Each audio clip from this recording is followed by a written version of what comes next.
What's up, everyone, and welcome to episode 59 of the Idiotic Sports Talk. I'm your host, Liam Gavin, coming to you live from my kitchen, and today I want to talk about the NBA play-in tournament, which starts tonight. I can't wait. A lot of good games. For those of you who don't know what the play-in tournament is, this was recently adapted by the NBA this year, where the 7th and 8th seed would face each other. The winner of that game moves on to the playoffs, and the loser of that game faces the winner of the 9th and 10th seed. Now, for the 9th and 10th seed, whoever wins that game, like I said, faces the 7th or 8th seed winner, but the loser goes home. So it's real interesting. I can't wait. Let's break down one of the first games. It's tonight at 9 p.m. between my Boston Celtics and the Washington Wizards. Now, if you told me in the beginning of the season that my Celtics would be playing in this play-in tournament, I would have said you're crazy, because the Celtics easily have the talent to be a top 3, top 4 seed in the East. But because of injuries and just inconsistency, they wound up at the 7th seed in this play-in tournament.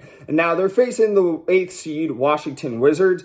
And the Wizards, they looked horrible in the beginning of the season. You know, Russell Westbrook joined their team, and there was just no chemistry, and they were just losing a lot of games. And then towards the middle to the end of the season, they started to get hot. I believe they went on like a 10-game win streak. They lost a couple games, then went on like another 10-game win streak. So they could catch fire pretty easy. And when you have a guy like Bradley Beal, who, he could get 30 to 40 points. I know he has a little bit of an injured hamstring right now, but still, when he's healthy, he'll get you 30 to 40 points easy. And Russell Westbrook, he's been going out of his mind. This is, I believe, his 4th or 5th season where he's averaging a triple-double. So this dude could literally get a triple-double in his sleep. And he's scary when he's on fire. So, my Celtics are going to have a handful, but they're playing at home in TD Garden. I got to roll with my Celtics here by a score of 124 to 120. The next game happens to be the 9th and 10th seed, which is at 6:30 tonight, between the Indiana Pacers at number 9 and the Charlotte Hornets at number 10. Now, the Pacers were another team that I thought were going to be, at least a top 6, top 7 seed in the East. But, they had injuries as well. They have a really good forward in Domantas Sabonis. He's also another guy that could threaten to get a triple-double on a nightly basis. It's going to hurt them not having Karis LeVert on their team. He's out because of health and safety protocols. And, he's an excellent, excellent player.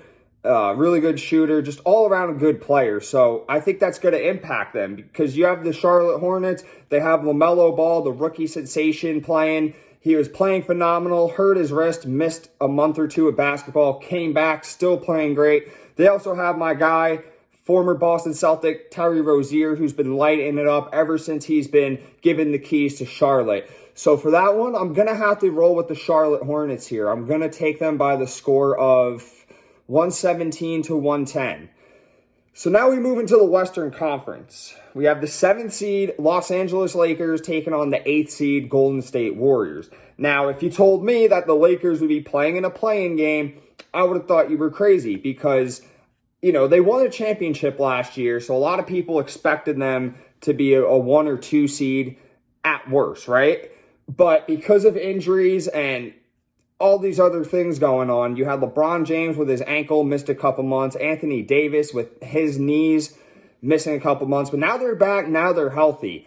And if there's one team you don't want to face, there's one guy you don't want to face in a playoff situation, it's got to be LeBron James, because he just flips that switch and he just goes beast mode. However, they are facing the Golden State Warriors, and the Warriors did look horrible pretty much all season. And then Steph Curry put the team on his back. He's averaging like 32 points per game.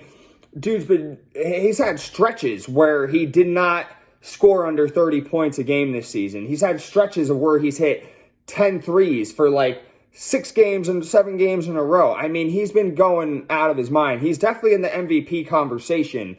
What he's done to that Warriors team has just been amazing. However, though, I am going to have to take the Lakers here. I'm going to take them by a score of 127 to 124.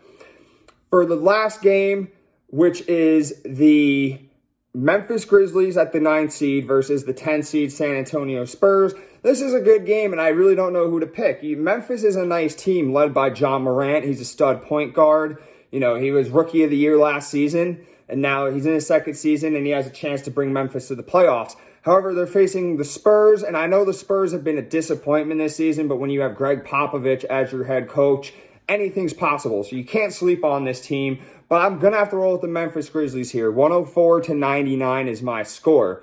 So thank you all for watching. Make sure you tune in to the play-in tournament. The first game is between Charlotte and Indiana at 6:30. Second game is between the Celtics and Wizards at 9 o'clock. And then tune in Wednesday for Lakers and Warriors, and then Memphis Grizzlies and San Antonio Spurs. So thank you all for watching. Make sure you follow me on Instagram. Make sure you like my content, share my content, thumbs up it, comment it, give me some feedback. Let me know how I'm doing. And thank you all. Have a wonderful day.